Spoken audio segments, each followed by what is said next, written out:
Like I've seen worse. I always love it though, because like it doesn't matter if it's me pulling out a drink with a cigar or drinking whiskey or pulling out Nerf guns. Every time the guest is thrown off completely, and I love it every single time. Only As long one as you're guest, just I pulling think. out like Nerf guns or something else, and not. Never mind. I think only Modern Vintage Gamer actually kind of expected it, because as soon as we said it, he said, "Let's get booming," like he knew what this catchphrase was. Well, I think he said that he like actually watches the show quite a bit. Yeah, he did say at the beginning, big fan to the audience when we were recording. So I was like, holy crap, really? Modern Vintage Gamer watched this?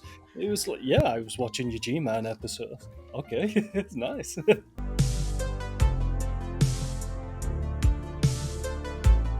Everyone, and we know who you are, but not everyone may have a background check on into how you got into the industry. You just kind of appeared out of the nowhere as like the next musical genius, to put out music. So how did you get into the music scene? Because I believe it was via kind of Quake Champions that you kind of got your footing, right?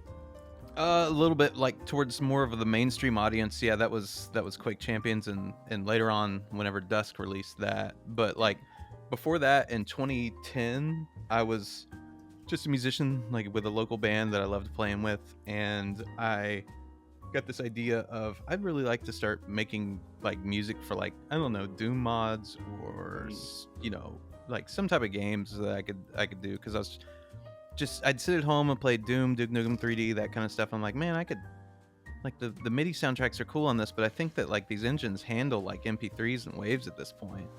And it was right around that point that a guy named Frederick Schreiber was making a Duke Nukem 3D recreation in Unreal Engine 3. Yeah, Dave told us. Or UDK. Like there wasn't anything like really fleshed out except for that multiplayer level that you saw, which would be like become known in that community as Duke Nukem 3D Reloaded. And like we were all just like, I was just making music back and forth for this stuff, and that's how I met Dave Oshry. That's how I met Terry Nagy of Apogee. That's how I met a lot of people that I still work with today. And that project ended up getting shelved whenever they pitched it over to Gearbox, and Apogee then swooped in and said, hey, we're looking for a team to remake Rise of the Triad, and I happened to be the composer on all those mod things. So they asked, would you be willing to take a look at the Rise of the Triad soundtrack? And I was like, man, I haven't heard that name in a long time. That'd be really cool. But like, that's how it all started. And it was all on a call with Dave, with Terry, with Fred. I don't think Leon was on there yet, but Daniel Hijazi was on there, which he went on to work for quite a few different studios. It's the guy that I'm making Tokyo Underground Killer with right now. But yeah, that's how I started. And we shipped Rise of the Triad, and then we shipped Bombshell, and then we shipped Red Rogers.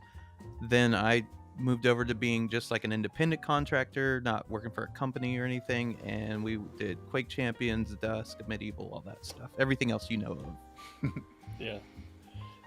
Yeah. So in Dusk, when we had Scott on, in his opinion, he said Dusk was like what he called the line in the sand. That although like Doom 2016 and Hard Reset, etc., had all kind of echoed back to kind of old school sensibilities when it came to FPS shooters, Dusk was like the beginning of something new that is going today then. Shadow Warrior even jumped in there in like 2014, and they were coming back to it. It's actually what got me into kind of going back towards old school shooters after playing a lot. I think I was playing a lot more Call of Duty at the time or something, and just games like that. And that kind of pushed me back towards the likes of Doom and such. It was my introduction to Shadow Warrior. Halo.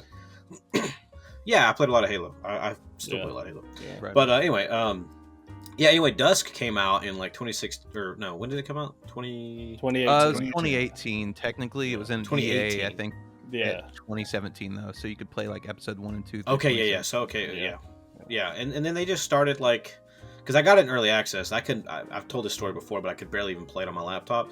But I remember when Dusk was coming out, and they did that trailer, and it was like Doom, Quake, Blood, and it was just heavy metal, badass, like flying in the air, blah, blah, blah, and I was like, I gotta fucking have that. Like that's awesome. I gotta have that. Like that's great. that worked. Then, I mean, I think Dusk was just like that. It was the pioneer for the boomer shooter subgenre that we now have to this day. Like if it wasn't for Dusk, it probably wouldn't exist.